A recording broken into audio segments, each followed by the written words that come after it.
The sharp crack of porcelain turned heads at half a dozen tables.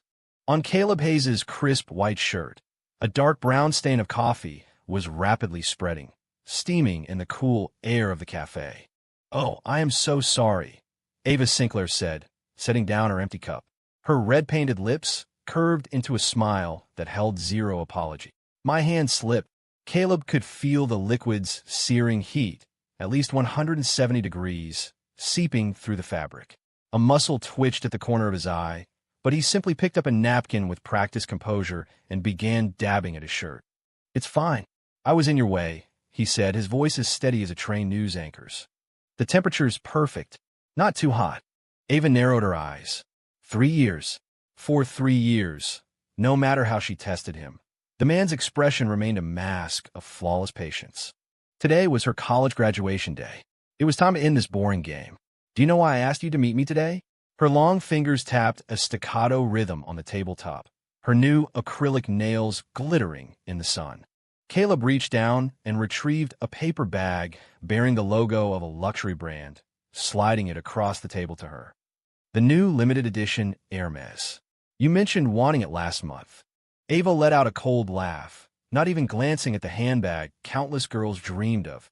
"You think you're worthy of dating me? A broke scholarship kid who's been my family's errand boy for 3 years. Did you really think a few handbags would win me over?"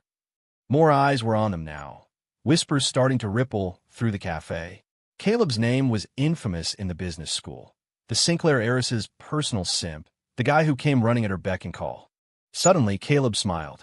It wasn't his usual gentle, accommodating smile. It was a smile of pure, unadulterated relief, and it sent a chill down Ava's spine. "Actually, Ms. Sinclair," he said, pulling a file from his briefcase and laying it flat on the coffee-stained table. "Our relationship, from the very beginning, has been a business contract." Ava frowned at the document. The words Emotional Support Services Agreement in bold, black letters stabbed at her eyes. The client was the Sinclair Corporation. The contractor was Caleb Hayes. The signing date was 3 years ago, the day she started her freshman year at NYU. "What kind of sick joke is this? Your father didn't tell you?" Caleb's voice was still polite, but it held a professional distance she had never heard before. 3 years ago, Mr. Sinclair hired me for an annual salary of $300,000 to serve as your behavioral companion. My primary duties were to satisfy your need for male attention and, simultaneously," he paused, "to correct your excessively arrogant disposition." The color drained from Ava's face. She snatched the contract and flipped to the last page. Her father's flamboyant signature and the corporate seal were stamped there, mocking her. "The contract term is 3 years, concluding today at 5:00 p.m. Caleb glanced at his watch. "That gives us 4 hours and 13 minutes. However, given that you've just clearly expressed a desire to terminate the relationship, we can end it early." He pulled another item from his bag, a leather-bound moleskine notebook. "This is a 3-year log of all your preferences, habits, and patterns of emotional volatility. Coffee requires 2 Splendas, but the packets must face away from you. You get migraines when it rains, so ibuprofen should be prepared in advance. Around the 20th of each month, your mood fluctuates due to your menstrual cycle. It's all categorized by date." Ava felt a wave of dizziness. All those thoughtful gestures she had mistaken for infatuation. They were just billable hours. You people." Her voice began to tremble, with anger or something far more complex. Caleb was already on his feet, placing the notebook next to her hand with the precision of an employee completing his final handover. "According to the addendum, I am obligated to inform you that the next 3 months are designated as an emotional detachment period.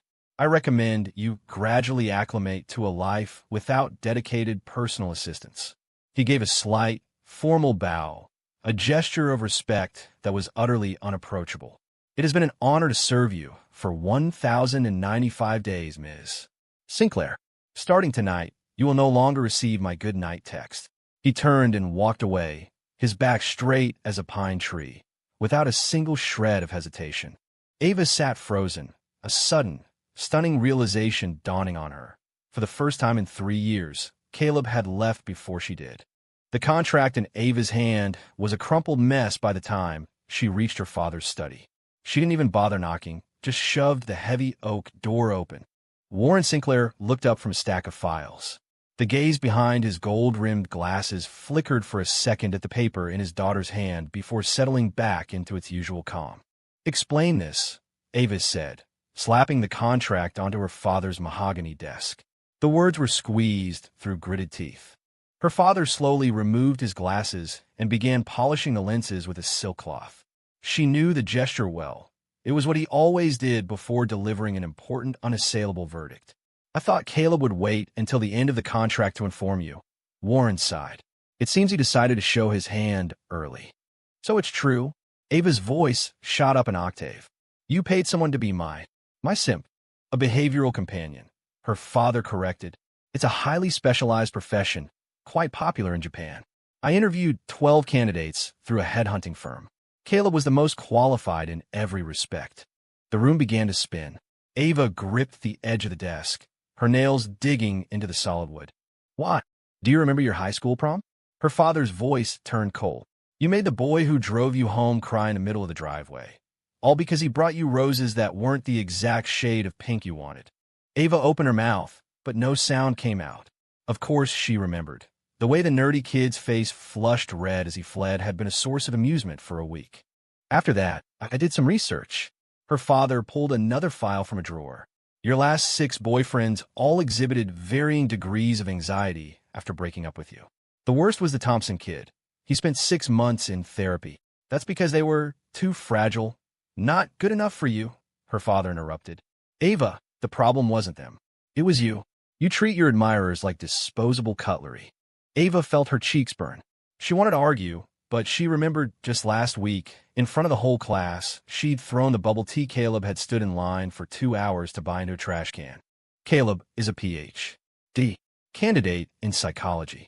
His specialty is attachment theory. Her father's tone softened. "I hired him to help you develop a healthier understanding of intimacy, and also," he chose his words carefully, "to let you experience what unconditional care felt like, hoping you might learn to appreciate it." "So you used me as a lab rat?" Ava's voice trembled. "No," her father said, looking her directly in the eye. "I just wanted you to understand that no one in this world owes you their kindness. Not Caleb, not me, not even your mother, if she were still alive." That last part was a knife to the chest. Her mother had died when she was 8, and her father had filled the void with every material object money could buy. "He documented everything about me," Ava murmured, thinking of that terrifyingly detailed notebook. "A professional requirement," her father said, putting his glasses back on. "Now that the contract is over, what are your thoughts?" Her thoughts, an avalanche of memories, flooded her mind. Caleb bringing her late-night tacos at 3 a.m., the umbrella that always appeared by her side the moment it started to rain, a fleeting wish she'd mentioned offhand that would magically be fulfilled the next week. And all of it had a price tag. "I feel sick," she said, turning for the door. "By the way," her father's voice followed her, "Caleb is quite popular on campus. It was only because of you that he turned down every single invitation to mixers and parties." Ava slammed the door behind her. When Caleb pushed open the metal door of his apartment, his roommate, Leo, was sprawled on the couch, mashing buttons on a game controller. Well, look who's been paroled," Leo quipped without turning around. "Didn't the princess treat you to a farewell dinner?" Caleb managed a small smile, tossing his keys onto the coffee table. This cramped sub-600-square-foot 2-bedroom in Queens was his only sanctuary outside of the university. For 3 years, coming back here from Ava's Upper East Side penthouse felt like stepping through a portal into another dimension. 4 hours ahead of schedule, Caleb said. He pulled a black notebook from his bookshelf, one that was 3 times thicker than the one he'd given Ava. Leo finally paused his game, leaning over with curiosity. "What's that?" "Your secret diary of unrequited love. More accurately, the complete personality analysis of Ava Sinclair," Caleb said, flipping it open. The pages were dense with observational notes, some sections marked with sticky tabs and photos. "The source material for my doctoral dissertation." Leo let out a low whistle. "Damn, dude. Getting paid and getting your research done. So, was your initial diagnosis correct?" Is the heiress a classic case of presenting with narcissistic and histrionic traits? Caleb didn't answer right away. He walked out to the small balcony, fumbled for a lighter, and flicked it on. The blue flame was stark against the encroaching night. "It's more complex than I thought," he said, lighting a corner of the notebook. "She actually knows how to care about people.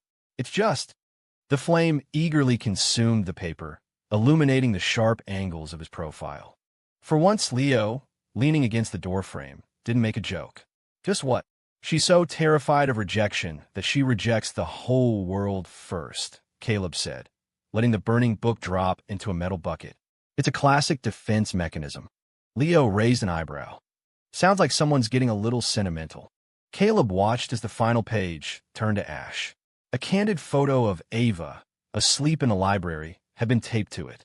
The sunlight had been perfect that day, and her face, free of makeup, looked surprisingly soft. "Just professional analysis," he said, turning back inside. "Starting tomorrow, I can finally take on that adolescent psychology project at the clinic." "Celebration?" Leo asked, pulling 2 beers from the fridge.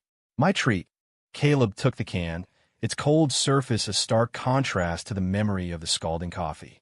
He remembered the triumphant glint in Ava's eyes, and then the utter shock when he'd produced the contract. It was a beautiful contrast. He smiled and popped the tab. To freedom. When Chloe found her, Ava was sitting on the floor of her walk-in closet, surrounded by dozens of designer bags, every single one a gift from Caleb over the past 3 years. "I heard you threw coffee on Caleb," Chloe said, plopping down unceremoniously on a Hermes Birkin. "Nice work. You finally forced his hand." Ava's head snapped up. "You knew." "Everyone on campus knew, sweetie," Chloe said, rolling her eyes. "You were the only one living in a fairy tale where you thought your personality was that charming." Honestly, Caleb deserves an Employee of the Year award for lasting 3 years. Ava snatched the nearest Chanel bag and hurled it at Chloe, who caught it effortlessly. "This season's new classic flap. It will be a shame to scuff it. Get out." "Make me." Chloe leaned in closer. "Do you have any idea how many girls Caleb turned down for you? Just in the psych department, there were at least 3 girls who were total knockouts. The guy was practically a monk for his job, and you were acting like you were Empress of the universe." Ava suddenly remembered Valentine's Day last year. She'd seen a flirty text on Caleb's phone and, in a fit of rage, had thrown the phone into a fountain. Now, she realized it was probably from some girl he'd rejected. "He's popular. Duh." Chloe threw her hands up theatrically. "Top 3 in his class, backup forward on the varsity basketball team, and that whole broody, intellectual vibe. If he hadn't been trailing you like a lost puppy, the line of girls waiting to date him would have stretched to Washington Square Park." A strange knot of irritation tightened in Ava's chest. She had always assumed Caleb was some kind of dateless nerd, a social outcast she had magnanimously saved from obscurity. "So what? He's single now. Go for it."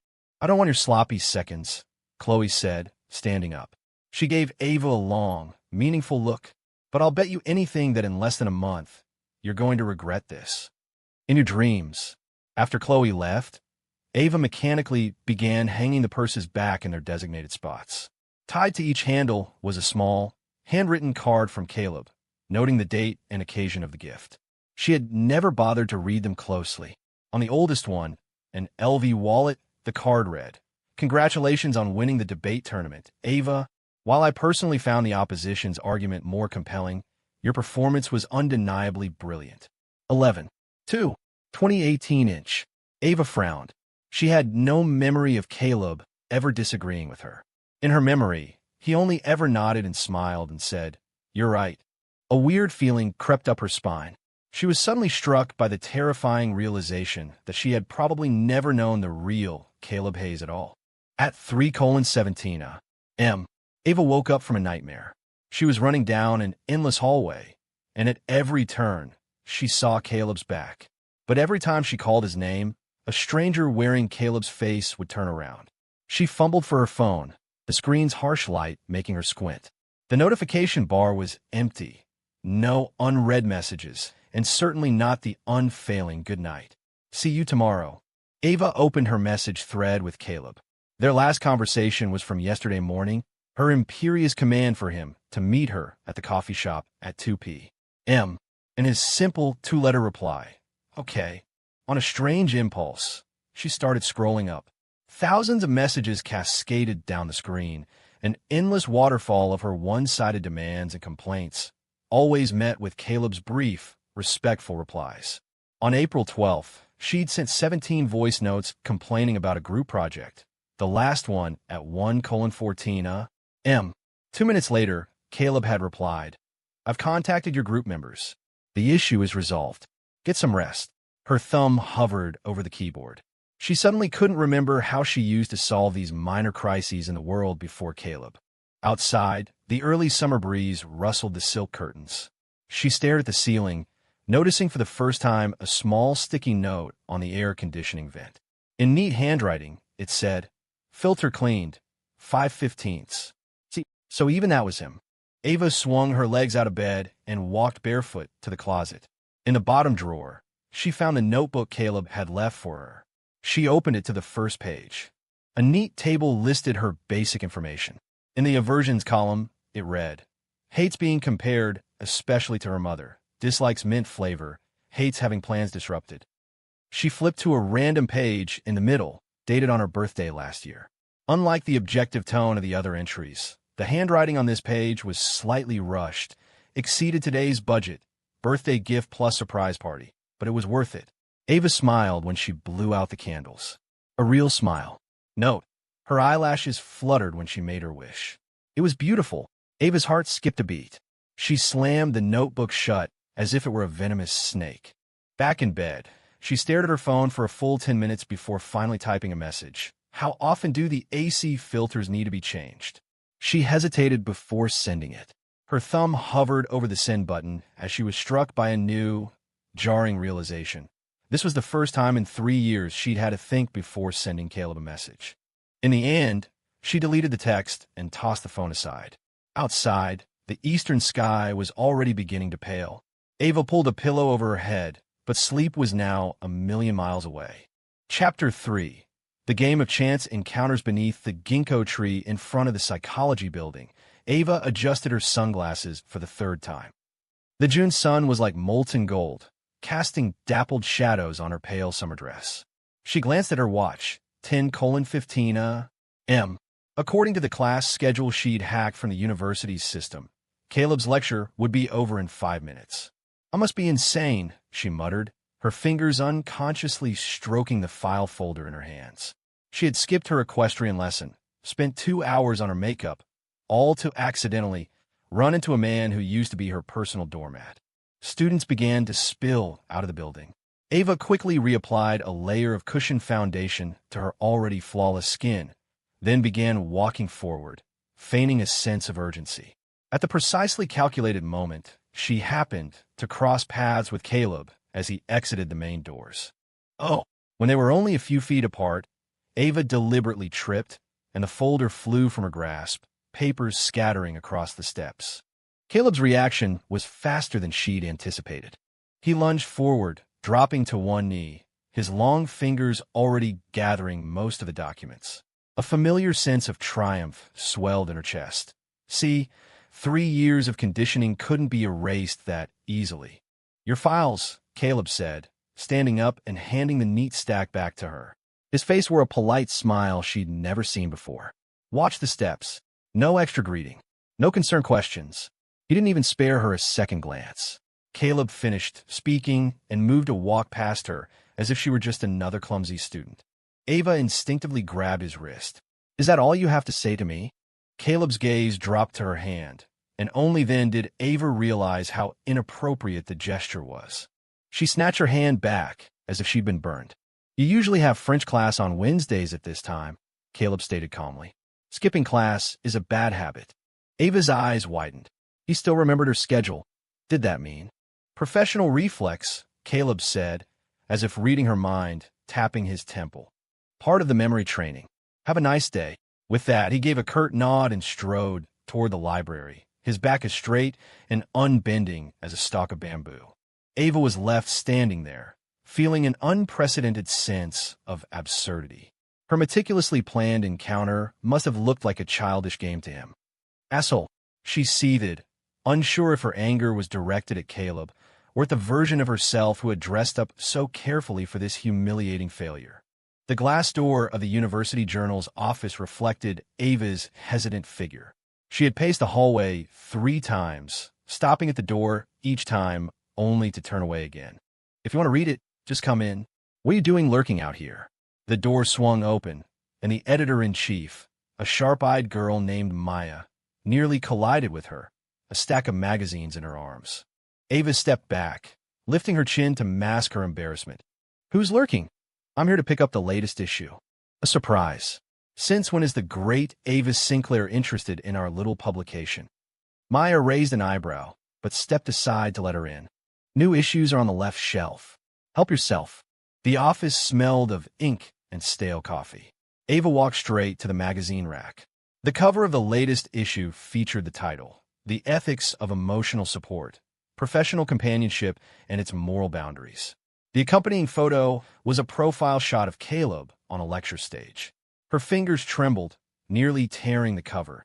Inside, a 2-page spread was dedicated to an in-depth interview with Caleb, featuring a large photo of him leaning against a wall in the psychology building. In the picture, he wore a simple white shirt and black slacks, the gaze behind his gold-rimmed glasses focused and profound, a world away from the man who always kept his head slightly bowed in her presence. Many people misunderstand the role of an emotional support specialist, thinking we're just high-end simps. This is a fundamental misconception. The Caleb in the article explained eloquently. We are more like emotional trainers, using professional techniques to help clients build healthier relational patterns. For example, some clients who have lived in positions of extreme privilege may lack the capacity for empathy. Ava snapped the magazine shut. The quote felt like a public execution. "When was this interview done?" she asked Maya, forcing a calm tone. "Last week," Maya said, not looking up from her proofs. "Caleb is a major get for us. The youngest Ph.D. candidate in the psych department published a paper in psychological science last year. He's basically a rock star around here." A tightness formed in Ava's chest. Caleb had published academic papers. The same Caleb who used to help her with her homework and never dared to offer his own opinion? "Oh, right." Maya suddenly remembered something, pulling a ticket from her drawer. "Caleb's giving a public lecture this Friday.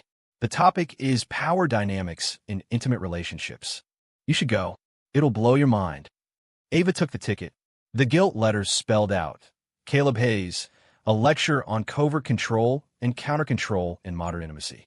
"Thanks," she said, shoving the ticket in her purse and turning to leave. "Hey, you didn't pay for the magazine." Maya called after her. Ava waved a dismissive hand without looking back. "Put on my tab." The moment she was out of the building, she pulled out her phone and Googled Caleb's name. A dozen academic records instantly populated the screen. The top result was a co-authored paper titled, "A 3-year longitudinal study of emotional dependency and personality formation in an environment of privilege." Ava's breathing grew ragged. A 3-year study, a longitudinal study. Her trembling fingers clicked on the abstract. Keywords like narcissistic tendencies, privileged class, and emotional manipulation leaped out at her like daggers. "So that's how it was," she whispered, a cold laugh escaping her lips. "I wasn't just a client. I was the experiment." The campus clock tower struck 11. Ava remembered something and quickened her pace toward the library. If she recalled correctly, Caleb studied in the third-floor psychology section every Wednesday at 11:30 a.m. The library's air conditioning was frigid. Ava hugged her arms as she moved between the towering shelves. Through a gap in row G, she spotted him immediately. Caleb was at a corral by the window, stripes of light from the blinds falling across him, outlining his profile as he read with intense focus. Ava took a deep breath and feigned a casual search in the adjacent aisle. She pulled out a copy of an introduction to social psychology, but her ears were tuned to the sounds coming from Caleb's table. The rustle of a page turning, the soft scratch of a pen on paper, an occasional quiet cough. These sounds had been the background music of her life for 3 years, but now they felt separated from her by an invisible wall. She peeked around the shelf and saw the title of the thick book open in front of him, Therapeutic Interventions for Narcissistic Personality Disorder. Blood rushed to her head. Ava slammed her own book shut with a loud bang. startling several nearby students. Caleb looked up, his gaze meeting hers through the gap between shelves. For a split second, Ava expected him to look flustered, to try and explain, to show at least a hint of embarrassment. But Caleb just calmly pushed his glasses up his nose, gave a slight nod of acknowledgement, and went back to his book as if she were a completely irrelevant passerby. The feeling of being ignored was more infuriating than any insult. Ava marched over to his table and slapped her hand down on his book. Interesting choice of reading material, she hissed, her voice low but sharp. Doing some follow-up research, Professor Hayes. Caleb slowly closed the book, his movements infuriatingly graceful. Just standard academic reference. Is there a problem? Stop pretending. Ava's fingernails dug into her palms. That so-called longitudinal study. I was your lab rat, wasn't I? For 3 years, you took my dad's money while you collected data for your dissertation. What a brilliant scheme. Students were now openly staring. Caleb stood up, his height forcing Ava to tilt her head back to look at him, a height difference that had never existed in the past 3 years, when he had always made a point to stand slightly shorter than her. Let's take this outside, he said, his voice low but firm, leaving no room for argument. The lawn behind the library was empty. Caleb stopped under an old oak tree, and when he turned to face her, his expression was serious in a way Ava had never seen. First, that paper uses completely anonymized data, approved by the ethics committee. His voice was as cool and detached as a research presentation. Second, while I did accept this position with academic considerations in mind, all services rendered were in strict accordance with the terms of our contract. Services rendered? Ava repeated mockingly. Does that include remembering the anniversary of my mother's death, staying up all night when I had a fever, and her voice caught, and every time I threw a tantrum, you would always apologize immediately, regardless of whether it was my fault. Caleb finished for her, a bitter smile touching his lips, because that was Article 17 of the contract. The contractor must unconditionally maintain the emotional stability of the client's daughter. Ava felt a wave of vertigo. She had always thought it was because he was weak-willed, or at least partially because he genuinely cared. It was all an act? Not all of it, Caleb said, looking off into the distance. We are required to maintain professional distance, but we're not machines. He paused. But there's no point in discussing this now. Ava wanted to say something sharp, something hurtful, something that would crack the damnable calm on his face. But her throat felt like it was clogged with concrete, and not a single word would come out. I'm giving a lecture on Friday. If you're interested, Caleb said, pulling a ticket identical to the one in her purse from his pocket. He placed it on a nearby stone bench. It might help you understand a few things. His departing figure cast a long shadow in the midday sun. Ava stared at the ticket, suddenly realizing that this was the first time in 3 years Caleb had ever invited her anywhere. Chapter 4. The Birthday She Missed. Ava stood in the center of the private lounge, a champagne flute held high above her head. The light from the crystal chandelier refracted through the glass, casting glittering flecks across her face. A crowd of 22 meticulously dressed friends and acquaintances encircled her, shouting "Happy Birthday" in unison. Make a wish, make a wish," Chloe urged beside her, her cheeks flushed with alcohol. Ava closed her eyes. Last year, Caleb would have been standing on the periphery, quietly capturing the moment with his camera. The second she blew out the candles, he would have handed her a wet wipe, because she hated the feeling of frosting on her fingers. "I wish for more limited edition Birkins next year," she announced loudly, eliciting a roar of approval. When she opened her eyes, her gaze instinctively darted to the doorway. Of course, it was empty, save for a waiter bringing in a fruit platter. "Where's your personal shadow?" A guy with silver-dyed hair leaned in, handing her a brightly colored cocktail. "Isn't he usually the one on camera duty?" Ava's smile froze. It had been 3 months, and Caleb Hayes is no longer Ava Sinclair's lapdog, had graduated from rumor to common knowledge on campus. But this guy had clearly just gotten back from a semester abroad. "Oh," Chloe jumped in, winking at Ava. "He got dumped by our birthday girl. Probably crying in a corner somewhere right now." The group erupted in laughter. Ava downed the cocktail in one gulp.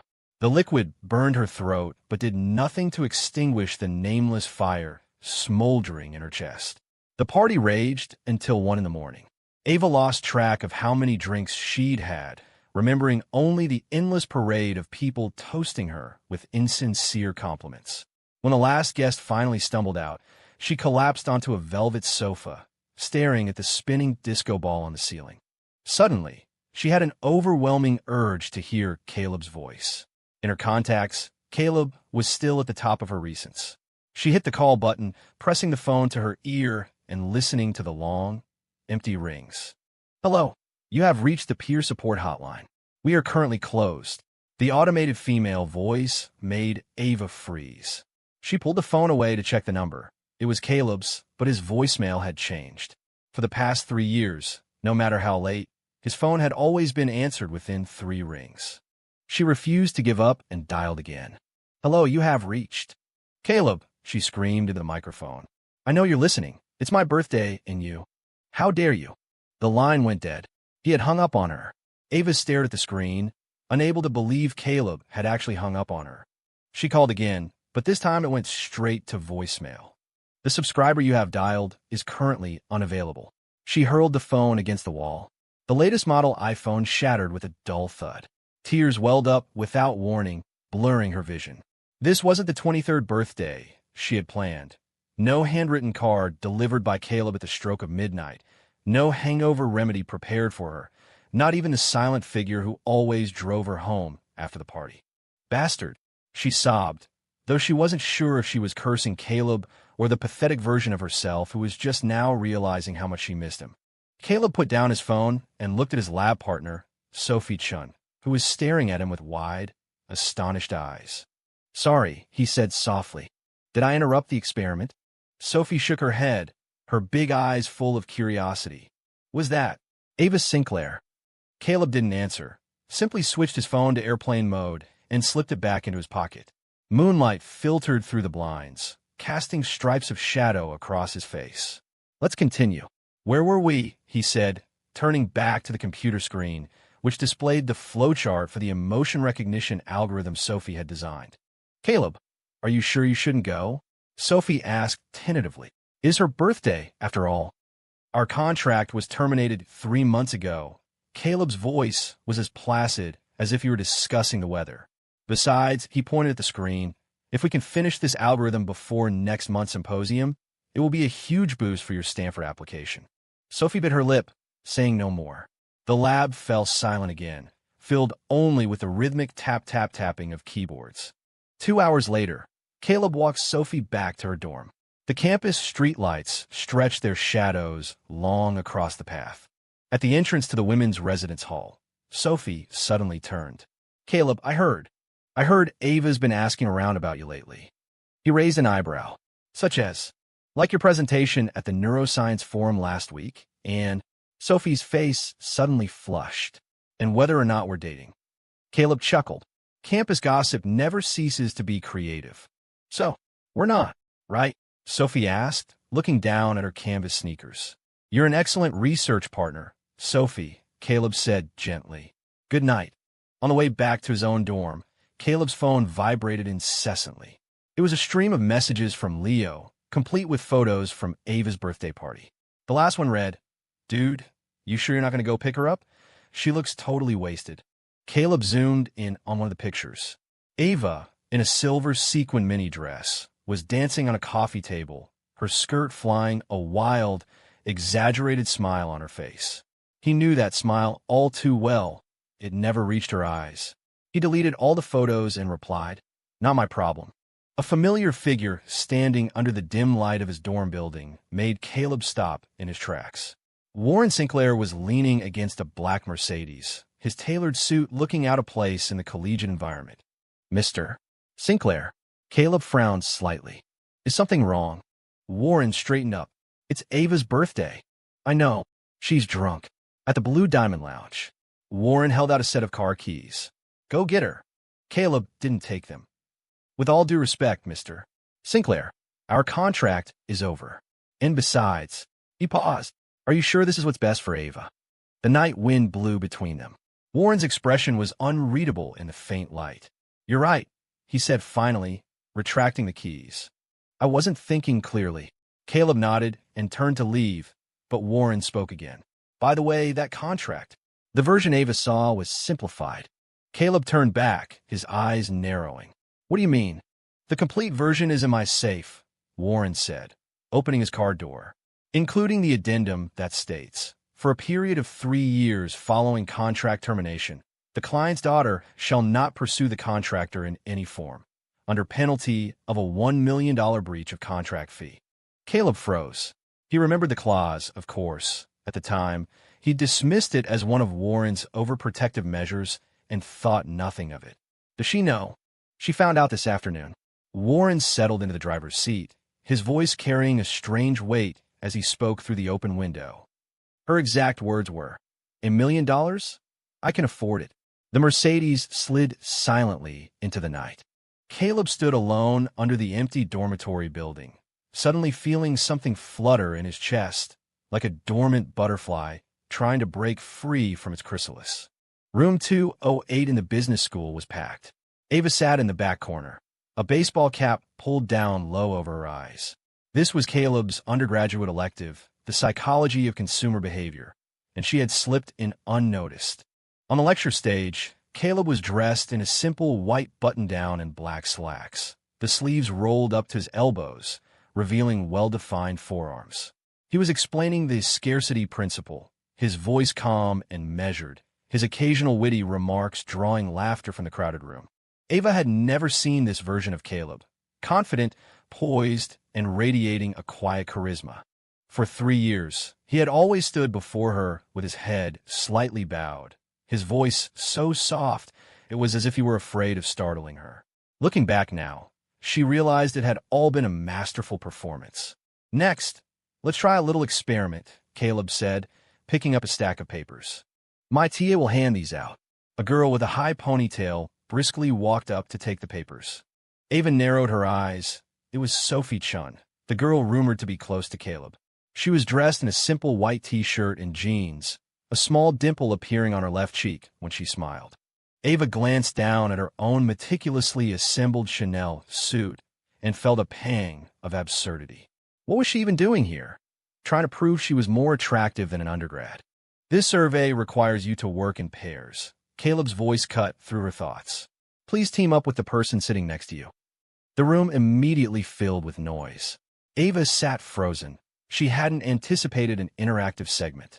A few guys in the rows ahead turned to look at her, their eyes filled with curiosity about the beautiful stranger in their class. I'll be your partner. A familiar voice sounded right next to her. Ava looked up to see Caleb standing by her desk, holding a questionnaire. I'm just auditing, she stammered, her heart suddenly hammering against her ribs. That's fine, Caleb said, pulling out the chair next to her and sitting down. A faint scent of cedar wood emanated from him. The first part is simple. Just describe your most recent impulse purchase. Ava took the pen he offered, her fingers trembling slightly. This was the first time since the contract ended that Caleb had willingly approached her. She stole a glance at his profile and noticed a tiny mole near the corner of his eye that she'd somehow never seen before. I'm done, she said, pushing the paper toward him. Her hand knocked over her water bottle, and liquid spilled across the desk, flowing toward Caleb's side. Watch out! Ava scrambled to wipe it up, but Caleb caught her hand midair. Don't move, he said. He retrieved a towel from under the lectern and expertly soaked up the water. These desks are designed with a slight tilt. The water flows in my direction. Ava was stunned. He had even accounted for a detail like that. Or was it? You knew I was coming. Caleb didn't deny it. He simply set the wet towel aside. Question 2. Analyze the psychological motivation behind your impulse purchase. Why do you think people buy things they don't need? Because. Ava stared into his eyes. Because you always want what you can't have. The classroom lights reflected off Caleb's glasses, obscuring his expression.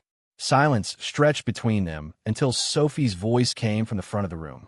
Professor Hayes, time's up. Caleb stood and collected the questionnaire.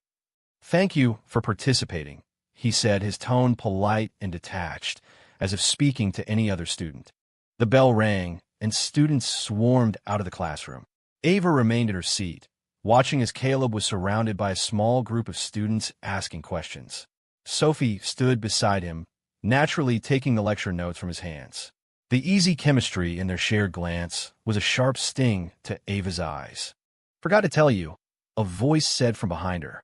Ava turned to see Chloe leaning against the doorframe, twirling a set of car keys. Caleb was voted most popular lecturer this semester. His class filled up within 3 minutes of registration opening. Ava snorted. So he's not your beck and call boy anymore," Chloe said, moving closer and lowering her voice. "The campus forums are running a betting pool on when the great Ava Sinclair will finally swallow her pride and chase after him." Ava shot to her feet, the chair scraping loudly against the floor. A few students looked over, including Caleb at the front of the room. "That's pathetic," she said, lifting her chin, though her voice trembled slightly.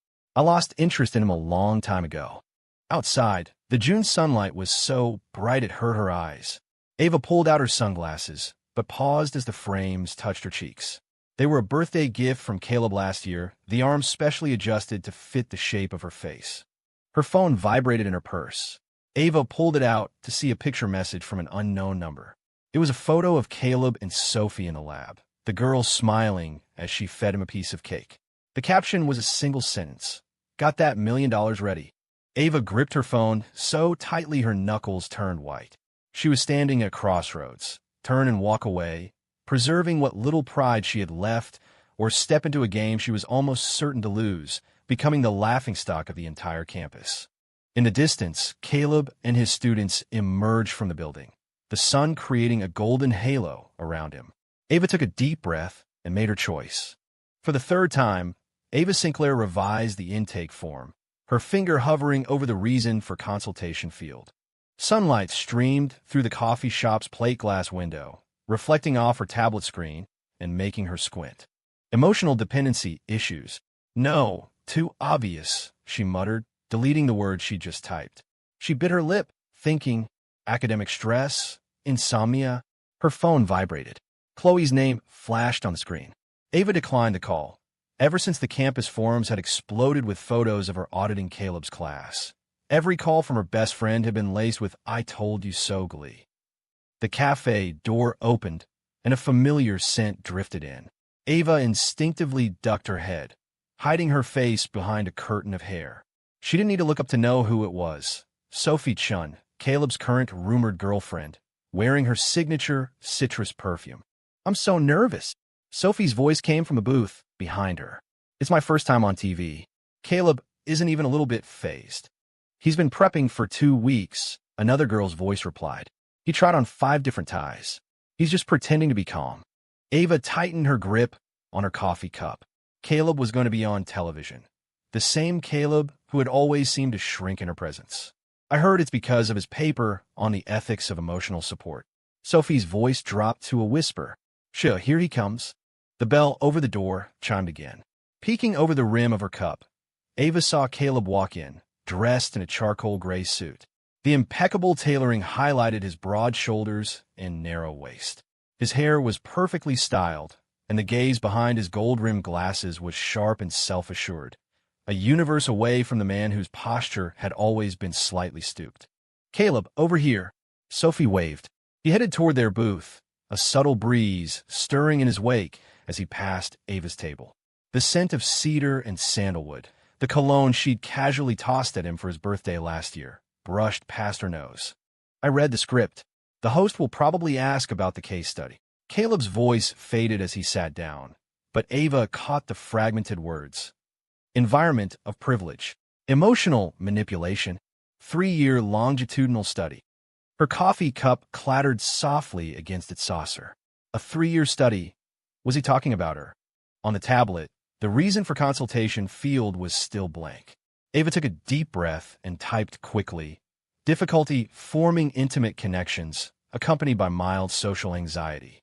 Then she selected a time slot for the following afternoon at 3 o'clock, the only opening in Caleb's weekly schedule. The moment she hit submit, her heart hammered against her ribs. This was insane.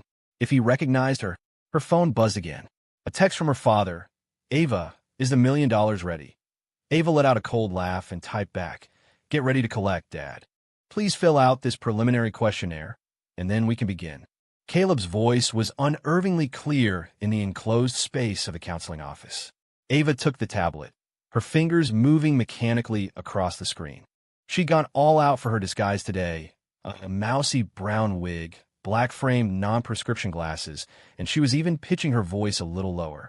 Ms. Lee, Caleb prompted gently. You'll need to complete the form first. Ava jumped, realizing she'd been staring at the same page for a full minute. Sorry, I zoned out, she said, deliberately deepening her voice as she quickly ticked off the boxes. The office was simpler than she'd imagined. A beige sofa, a natural wood coffee table, and a few abstract watercolors on the walls. The only personal touch was a thriving pothose plant on the windowsill. Her favorite, a plant she had once mentioned in passing, helped with her anxiety. You selected difficulty forming intimate connections as your primary concern, Caleb said, looking at his own tablet. The gaze behind his lenses was calm and professional. Ava twisted her fingers together, reciting her prepared lines. I have trouble maintaining long-term relationships. Whenever someone is kind to me, I tend to push them away. The half-truth made her throat tighten. Caleb nodded slightly, not responding immediately. Light filtered through the blinds, casting stripes of shadow across his face.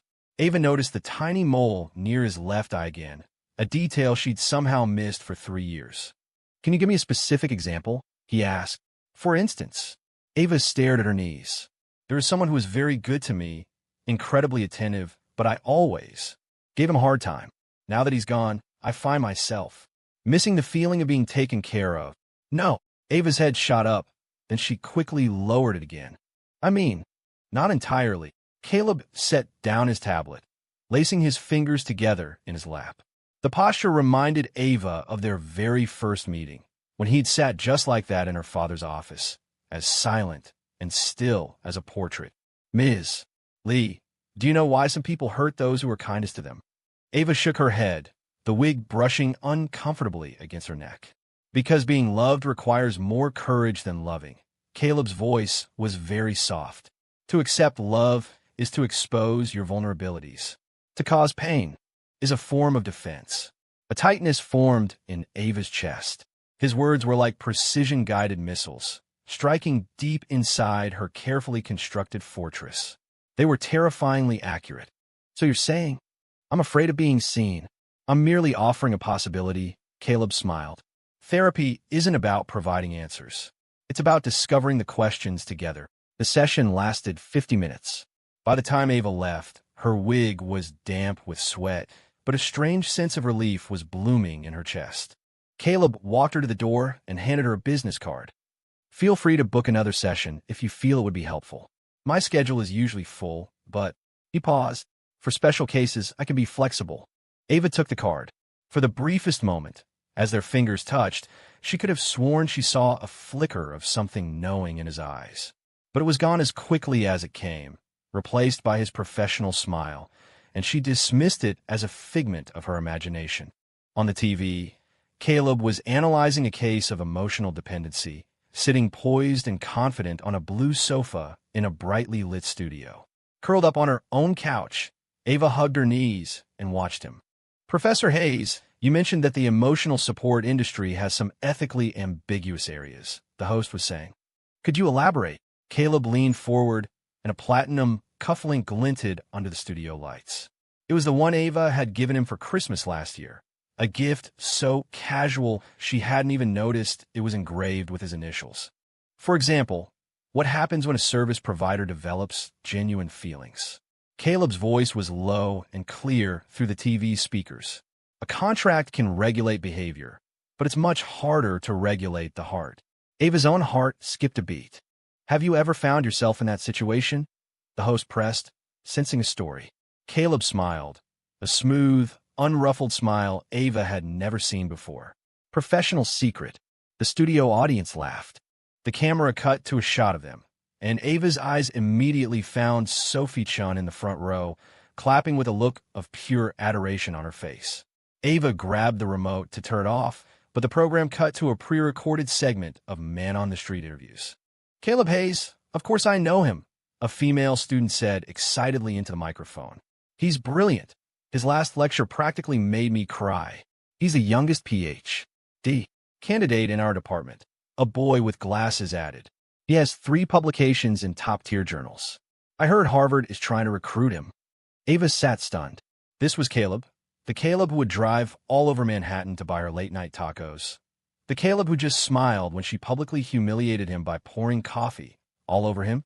On the screen, the host was wrapping up. Thank you, Professor Hayes, for pulling back the curtain on the fascinating world of emotional support services. The doorbell rang. Ava turned off the TV and peered through the peephole to see Chloe holding a bottle of champagne. Open up. I know you're in there. Chloe's voice came through the door. Ava reluctantly opened it. Chloe breezed in, heading straight for the living room. Did you see it? Caleb's show? Oh my God, I had no idea he was so... Her voice died in her throat as her eyes landed on the coffee table. Ava followed her gaze, and her blood ran cold. Lying there, in plain sight, were the brown wig and black-framed glasses she had worn that afternoon. Oh, Chloe said, drawing out the sound, a mischievous grin spreading across her face. So today's mysterious disappearance was actually a secret mission to... Shut up, Ava said, throwing a pillow at her. Chloe dodged it expertly and brandished the champagne. I came to celebrate. The campus forums are on fire. Everyone is betting on when the high and mighty Ava Sinclair is finally going to eat crow. What's there to celebrate? To celebrate you finally acting like a human being with actual feelings. Chloe popped the cork with practiced ease. For 3 years, I've never seen you this invested in anyone, even if he is the guy who used you as a case study. Foam overflowed, splashing onto Ava's new rug. Normally, she would have been furious, but Caleb's word from the counseling session echoed in her mind. To cause pain is a form of defense. Chloe, she asked softly, was I really that horrible before? Chloe paused in the act of pouring. Why the sudden soul-searching? Just answer me. The champagne flute reflected the light from the chandelier. Chloe sighed. Remember freshman year? That winter, I went through that awful breakup. Ava frowned, trying to remember. It was right before Christmas. Chloe had found out her boyfriend was cheating and had cried all night in their dorm room. What are you crying for? He's just a guy. My driver is better looking than him. That's what you said, Chloe recalled, swirling the champagne in her glass. The next day, Caleb showed up with hot chocolate and a blanket and said you sent him.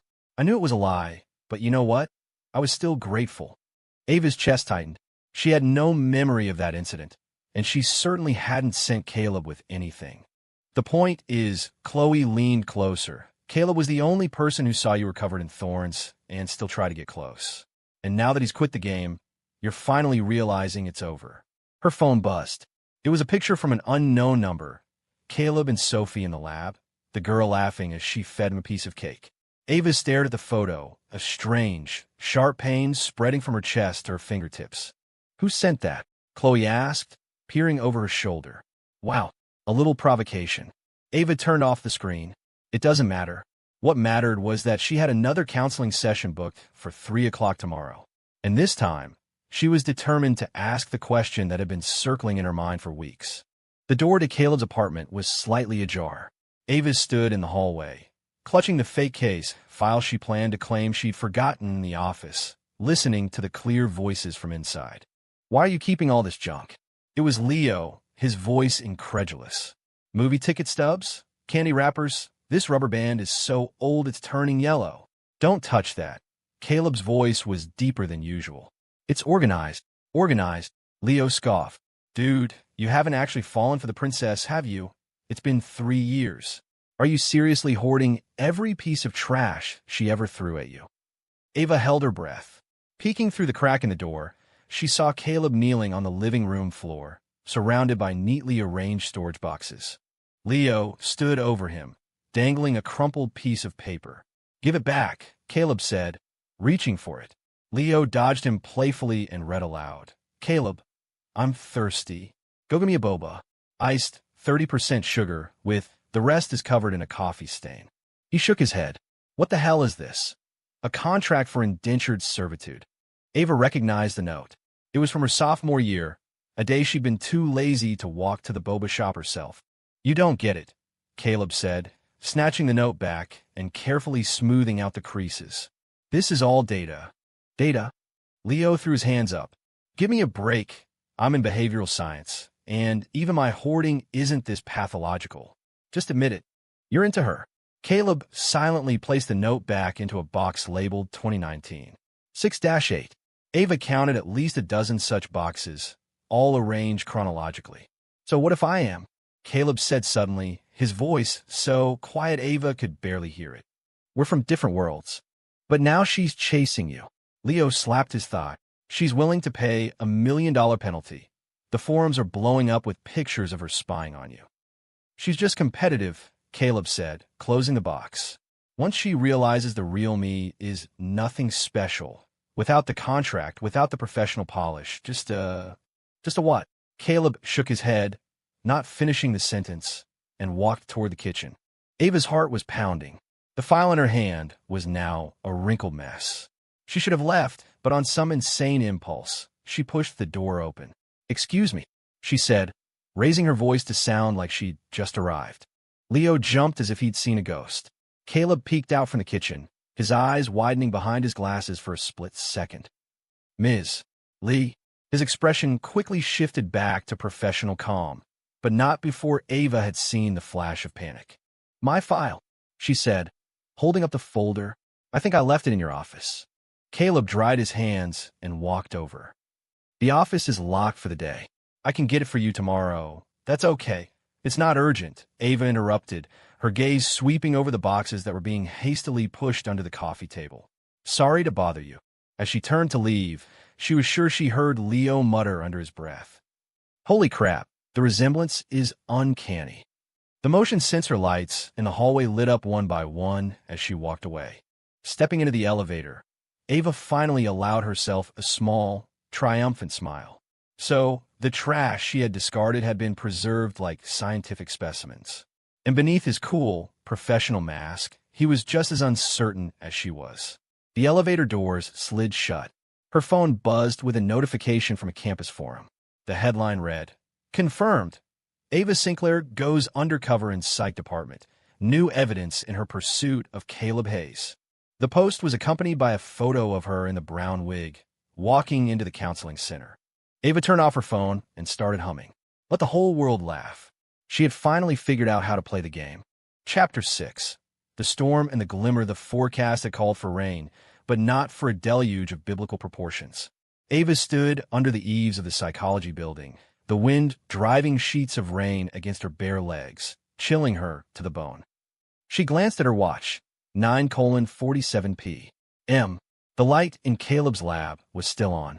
The campus forums said he worked late every Wednesday, usually until 10. Her phone lit up with a text from Chloe.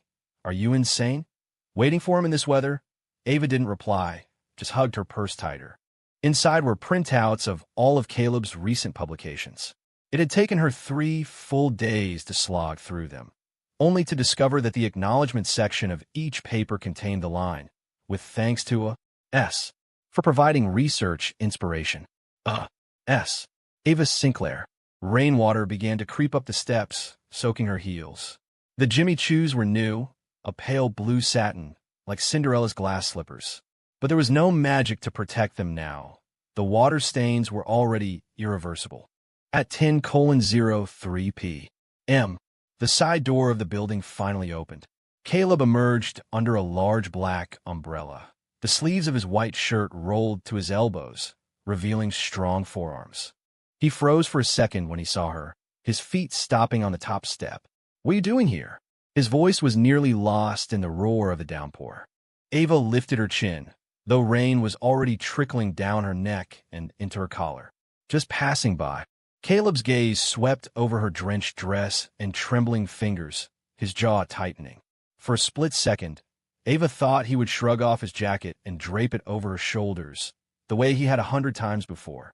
The rain's not letting up anytime soon, was all he said, holding out his umbrella. Take this. The handle was still warm from his hand. Ava didn't take it. Rain dripped from her eyelashes like silent tears. Why did you thank me? She asked, her voice hoarse. In your papers. His hand hung in the air between them, rain hammering a frantic rhythm on the taut fabric of the umbrella. Academic protocol, he said. You provided the research environment. Is that all? What else would it be? Caleb countered. A bolt of lightning tore across the sky, illuminating the sharp lines of his face. In that flash, Ava saw something in his eyes she had never seen before. Not the old deference, not the recent attachment, but a kind of pained restraint. I have to go, Caleb said, pulling the umbrella back. I'm moving to Boston next month. I accepted an offer from Harvard Psychology Department. The news hit Ava's stomach like a physical blow. She opened her mouth, but no sound came out.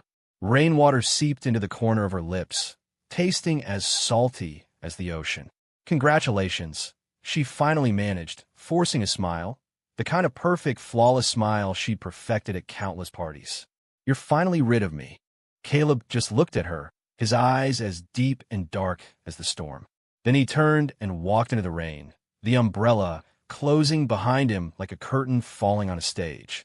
Ava stood frozen, the rain washing away her carefully applied makeup and her carefully guarded pride.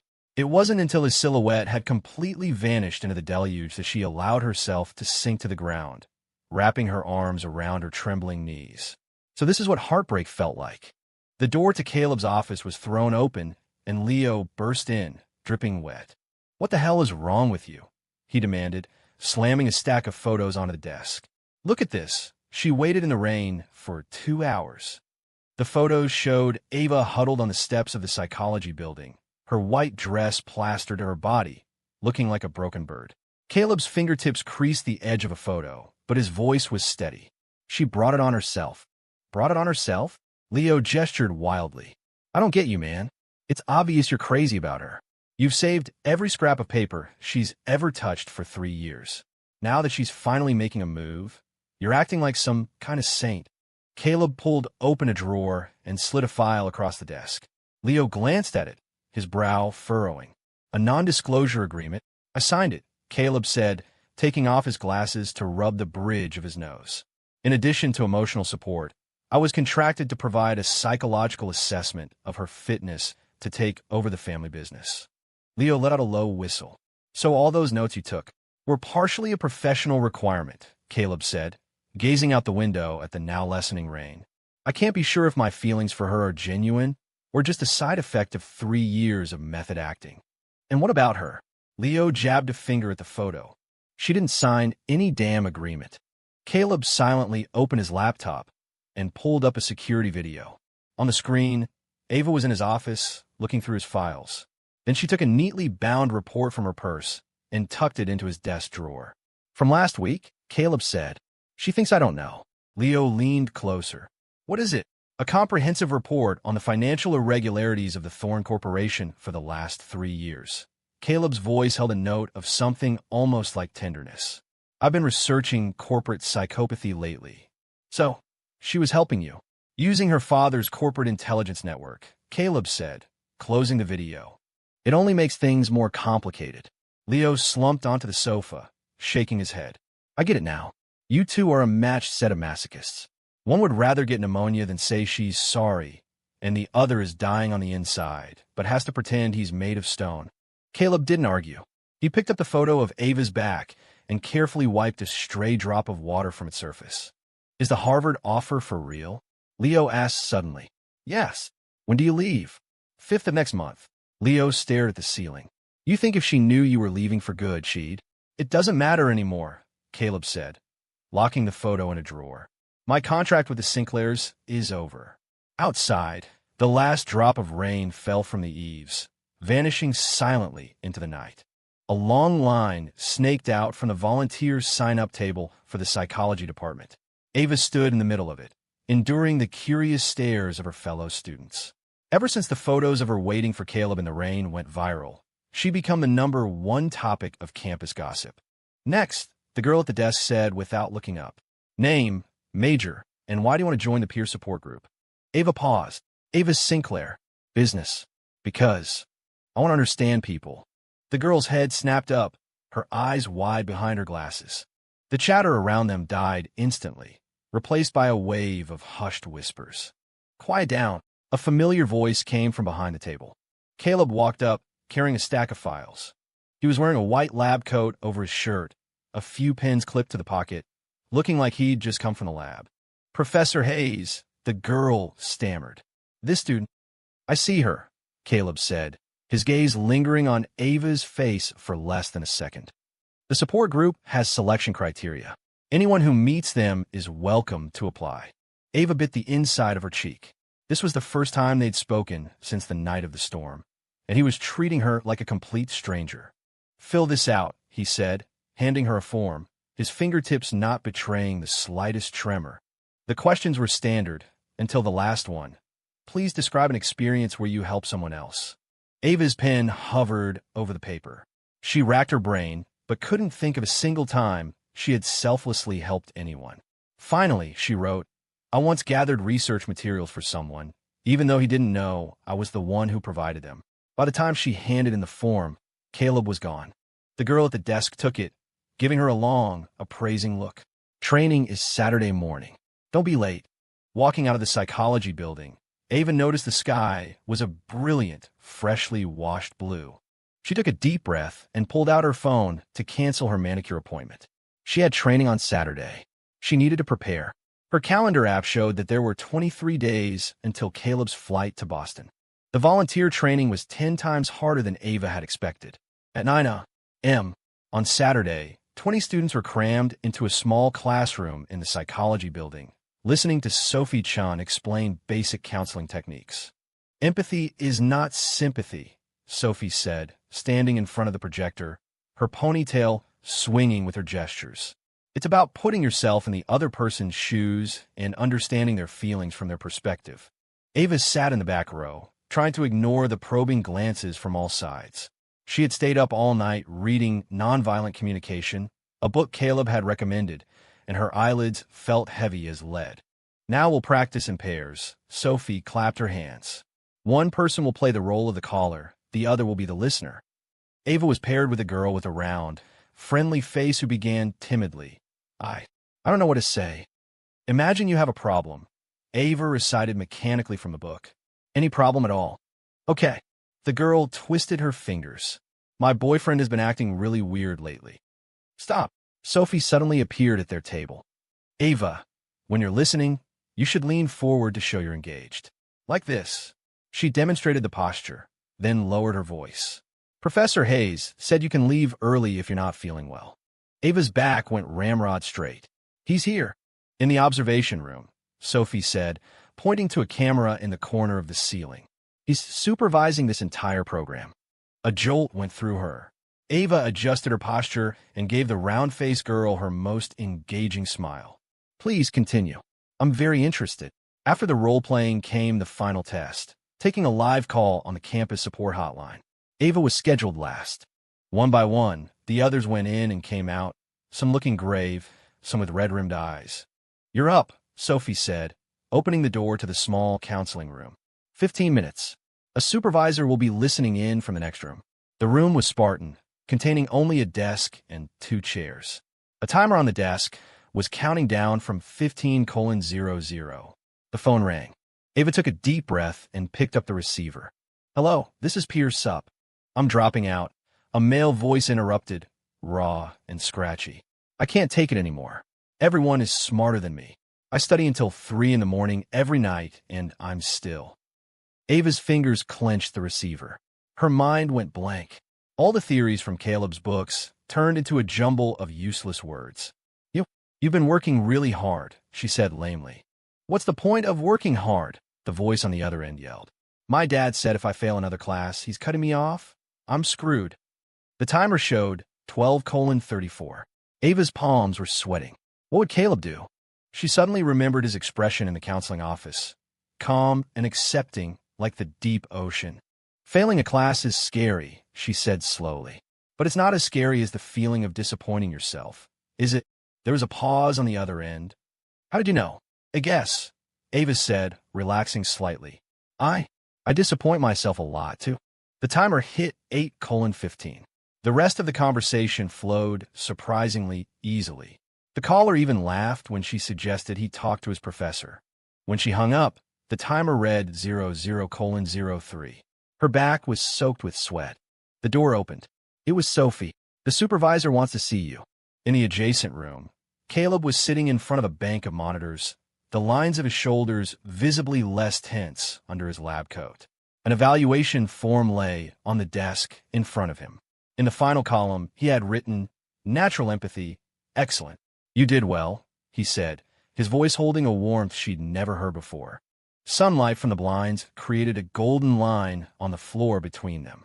Standing at the edge of the light, Ava suddenly had the overwhelming urge to cross it. "Thank you," she said softly. I learned a lot."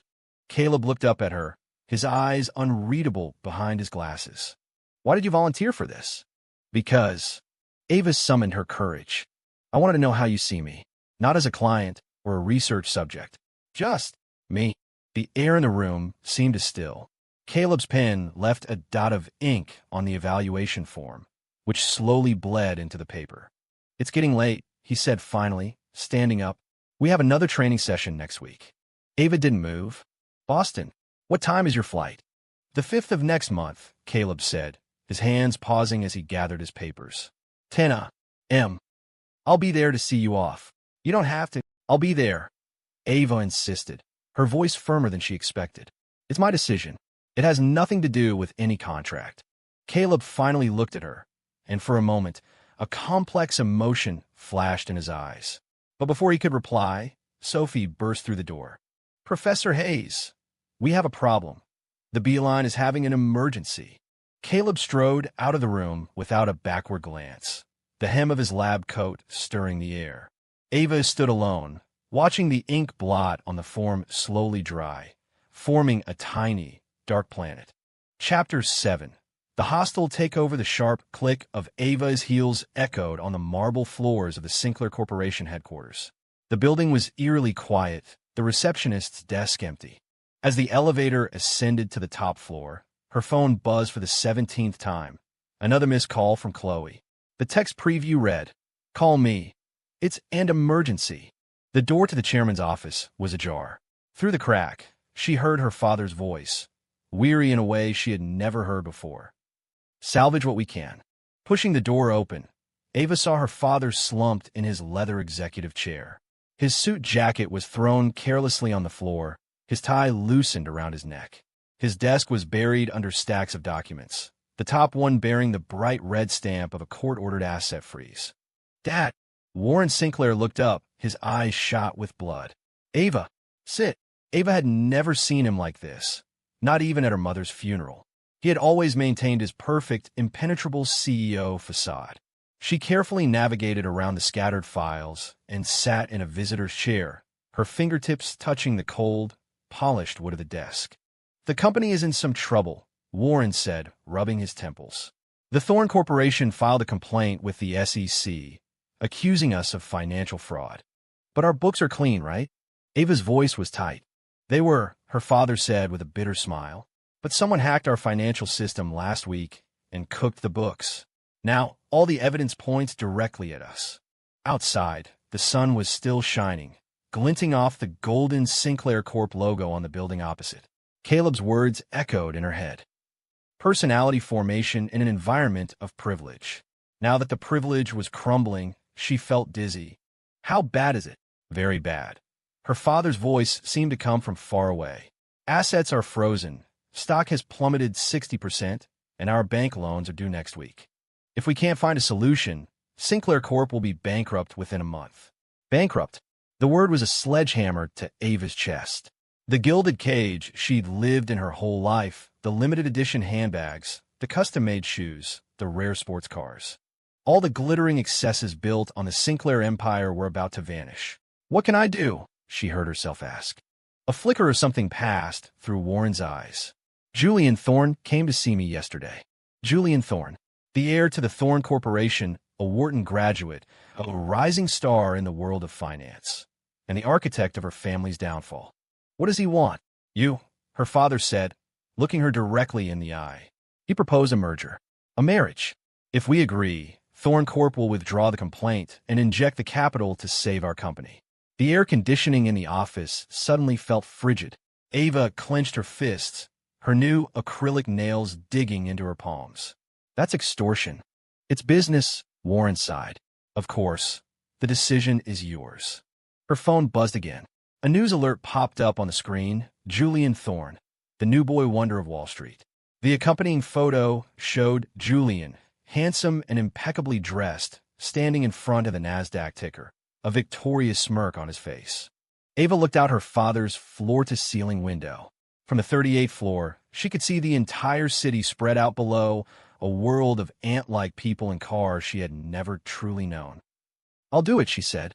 It was late when a knock came on Caleb's apartment door. He peered through the peephole and saw Warren Sinclair standing outside, his suit wrinkled, looking as if he'd aged 10 years overnight. "Mr. Sinclair?" Caleb asked, pulling the door open, his brow furrowed. Warren dispensed with the pleasantries, handing Caleb a tablet.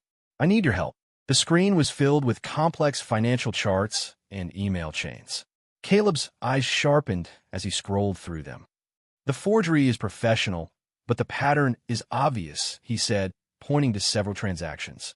"This kind of hedging strategy is inconsistent with Sinclair Corp's typical investment model." "You can read this?" Warren looked surprised. Caleb took off his glasses and cleaned them on his shirt. "My dual degree from Penn was in finance and psychology. Did you not run a background check when you hired me as an emotional companion, Mr. Sinclair?" Warren gave a wry smile. "Of course I did.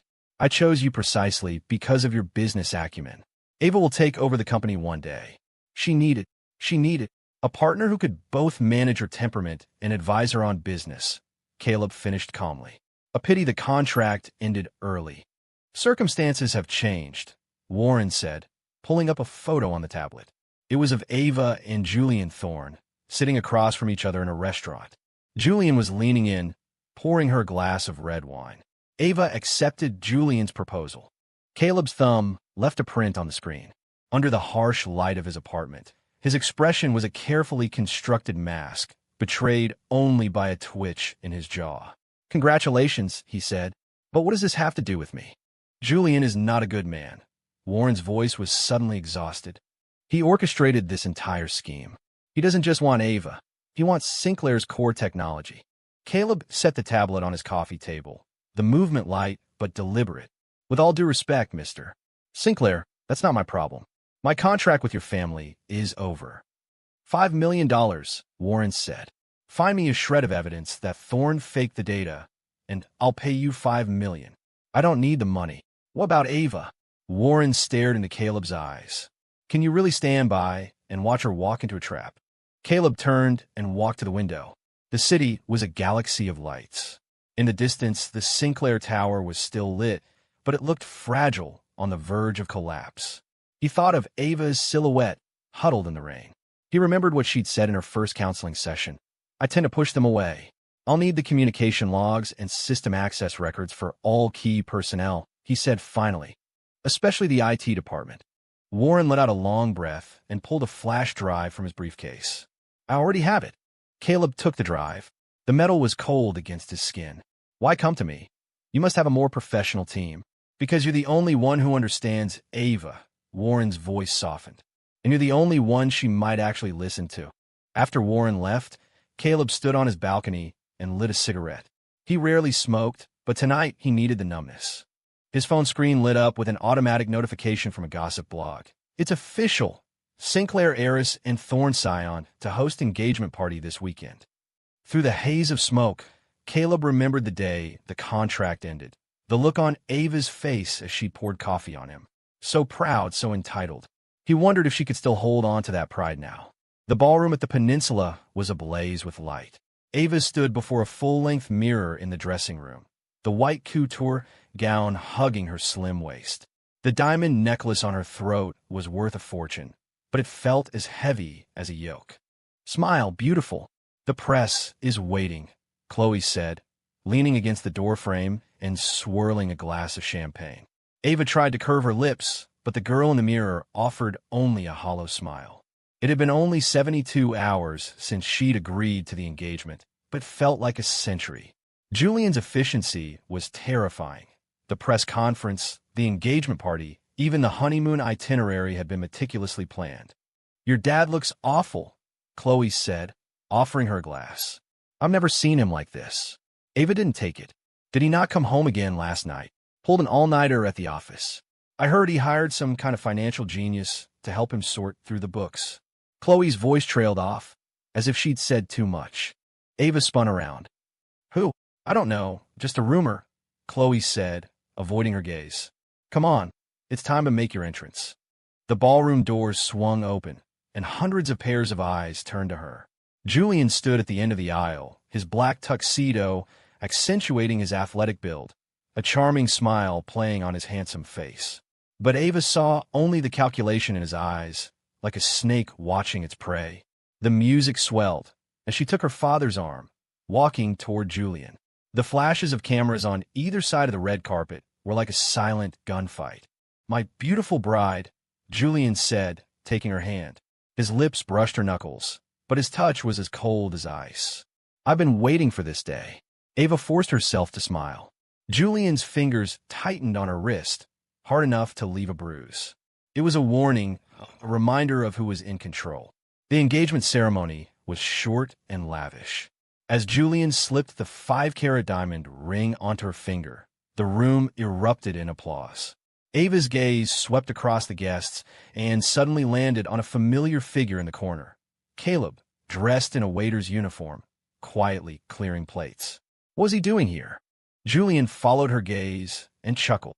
Oh, I hired a team of psychology consultants to ensure the event runs smoothly. Do you know him?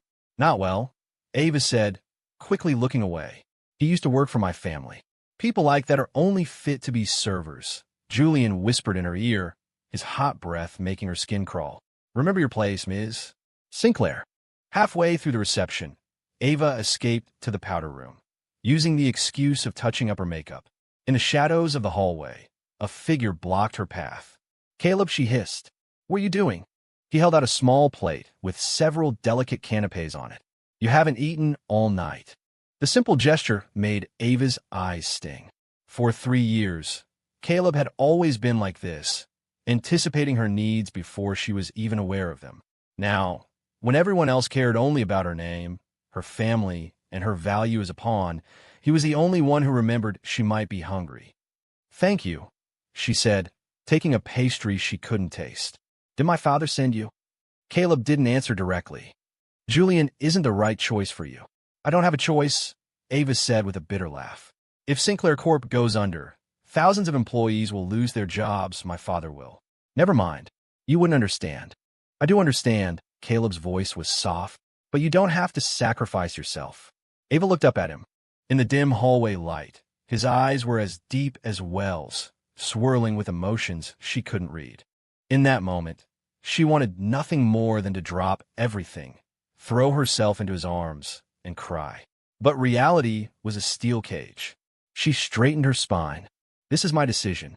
Just wish me well. From the ballroom, Julian's voice called out. Ava, darling, it's time to cut the cake. Caleb took a step back, his waiter's mask falling back into place. Your fiancé is calling you. Ava wanted to say more, but in the end, she just gathered her skirt and turned to leave. After a few steps, she heard Caleb say, almost in a whisper, just hold on for 3 more days. When she looked back, the hallway was empty. Only the plate of untouched pastries proved he hadn't been a figment of her imagination. Caleb stripped off the waiter's uniform and changed back into his own shirt. In the employee locker room of the Peninsula, Leo was hunched over a laptop, his fingers flying across the keyboard. Got it, Leo hissed. The private email records of Thorne's IT director. Check out this attachment. Caleb leaned over.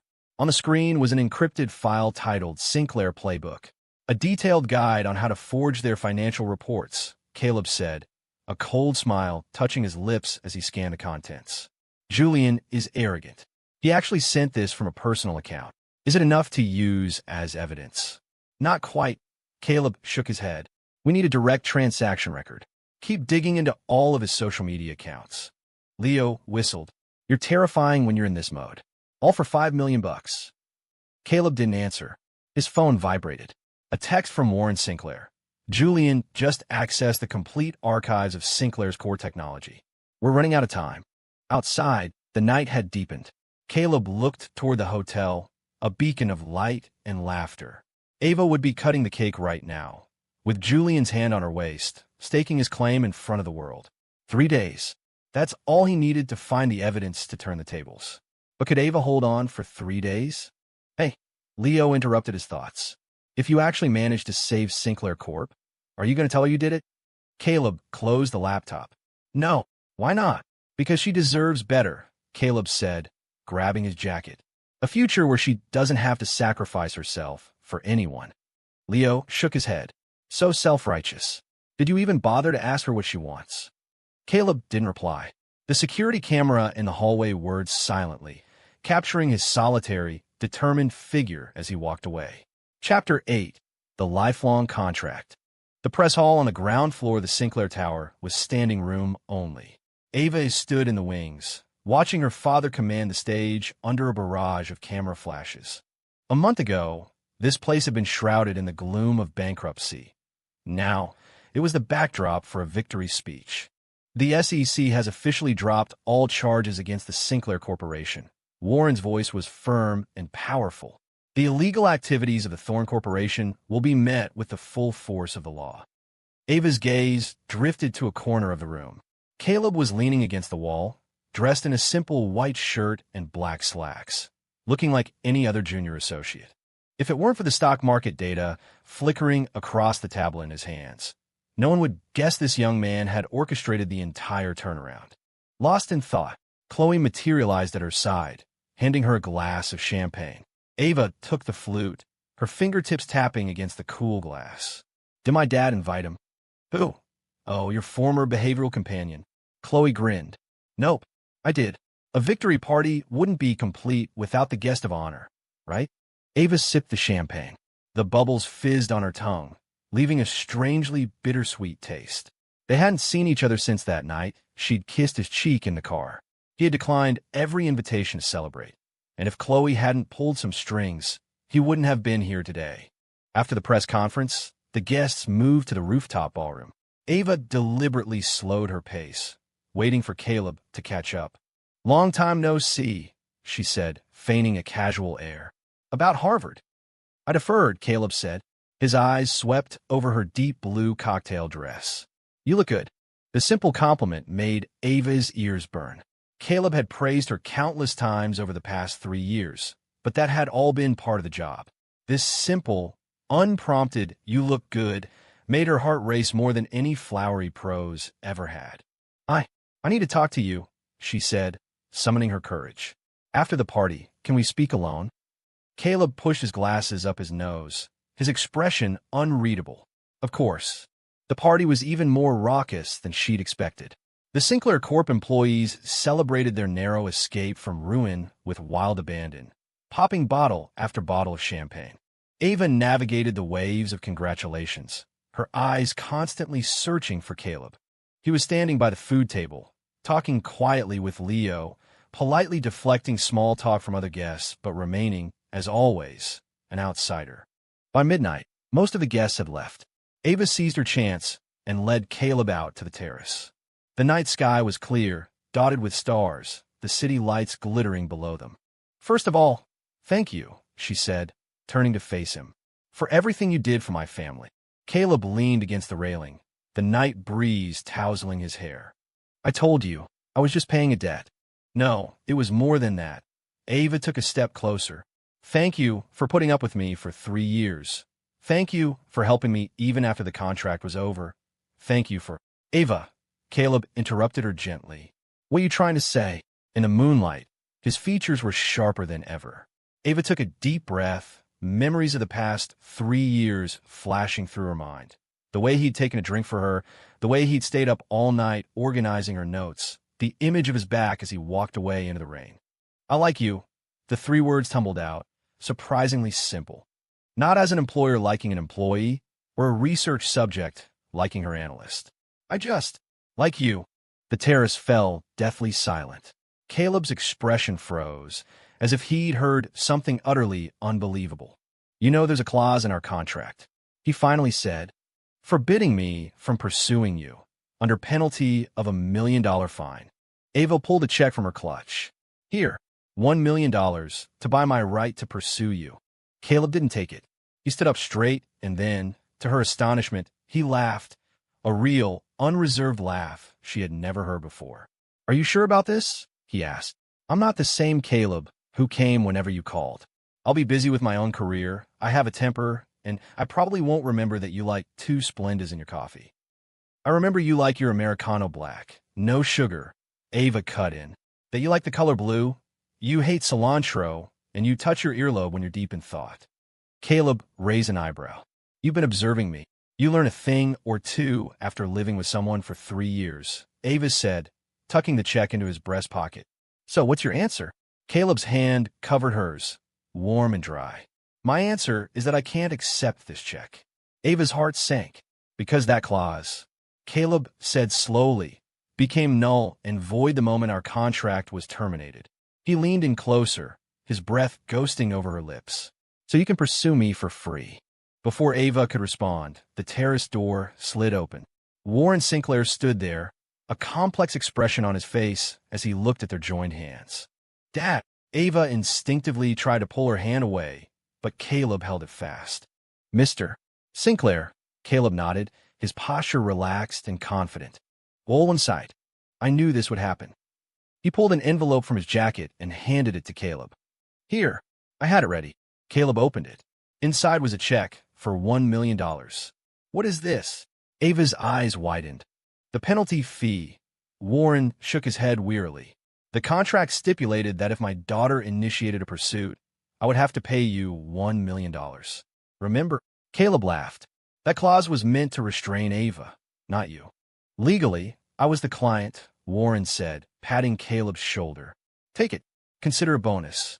And by the way," he turned to his daughter, "if your mother were still here, she would have loved this kid." After her father left, Ava and Caleb looked at each other and burst out laughing. "So," Ava bit her lip, "where are we now?" "Let's take it slow," Caleb said, giving her hand a gentle squeeze. "You just got out of a complicated situation. You need time to figure out what you really want." "I know what I want." "Then prove it to me," Caleb said, a challenge glittering in his eyes. "Prove that you're not acting out of gratitude or habit, but that you're truly ready to love someone as an equal." Ava wanted to argue, but she realized he was right. For 23 years, she had never been truly independent, never made a decision that was solely her own. If they rushed into this now, their relationship would inevitably fall back into the old patterns. "Okay," she said, meeting his gaze. "Give me time." Caleb smiled and nodded, releasing her hand. "I'll wait." 3 years later, the hall was packed for the psychology department's graduation ceremony. Ava stood in the back, watching Caleb walk across the stage to receive his Ph.D. He looked even more confident than he had 3 years ago, his shoulders broad and straight under his black academic robes, standing out among the other graduates. In those 3 years, she had moved out of the Sinclair mansion and rented a small apartment next to Caleb's. She'd paid her own utility bills for the first time, nearly burned down her kitchen trying to cook for the first time, and felt her palms sweat with nerves before a job interview for the first time. Countless firsts had paved the road of her new life, and Caleb had always maintained the perfect distance. He taught her how to read the electric meter but never pay the bill for her. He rushed her to the hospital when she got food poisoning but refused to cook for her. He helped edit her business plan but wouldn't use his connections to open doors for her. And now, please welcome our doctoral student speaker, Caleb Hayes. As applause filled the hall, Caleb walked to the podium. Ava clutched the document in her purse, her heart racing. Today, she would finally make good on her promise from 3 years ago, to prove she was ready. "Finally, I want to thank someone special." Caleb's voice resonated through the auditorium. "She taught me that the most authentic feelings are often hidden beneath the most flawed exteriors." Ava's eyes welled up. In the past 3 years, she had founded an NGO that provided psychological support for children of privilege, using her own experiences to help them navigate the world outside their gilded cages. Caleb had been her first advisor and her harshest critic. After the ceremony, she found him under the cherry blossom tree in front of the psychology building. The June sun filtered through the leaves, casting dappled light on him, just as it had on the day they first met. "Dr. Hayes," she said, smiling as she walked up to him. "That was a great speech." He placed his doctoral cap on her head. "You like the last part?" Conceited, Ava said, taking off the cap and handing it back. I have something for you. She pulled a manila envelope from her purse and solemnly handed it to him. He opened it, a curious eyebrow raised. Inside was a meticulously drafted document, the lifelong partnership agreement. The terms are simple, Ava said, her voice trembling slightly. Party A, Ava Sinclair, and Party B, Caleb Hayes, hereby agree to a shared life of mutual support for a term of forever. Caleb finished for her, his eyes shining. No penalty clause for breach of contract. None. Ava shook her head. This isn't a business deal. Caleb read every clause, the corner of his mouth curving up. Finally, he took out a fountain pen and signed his name with a flourish on the line for Party B. That's it. Ava blinked. No negotiations? Caleb tucked the contract back into the envelope and pulled her toward him. Do you have any idea how long I've waited for this moment? 6 years. Since the first time I ever saw you. The first time, I thought it was at the coffee shop. No, it was right here, Caleb said, gesturing to the cherry blossom tree behind them. Your freshman year, in the spring, you fell asleep under this tree. I was walking by, and the sunlight was on your face. You looked like a painting.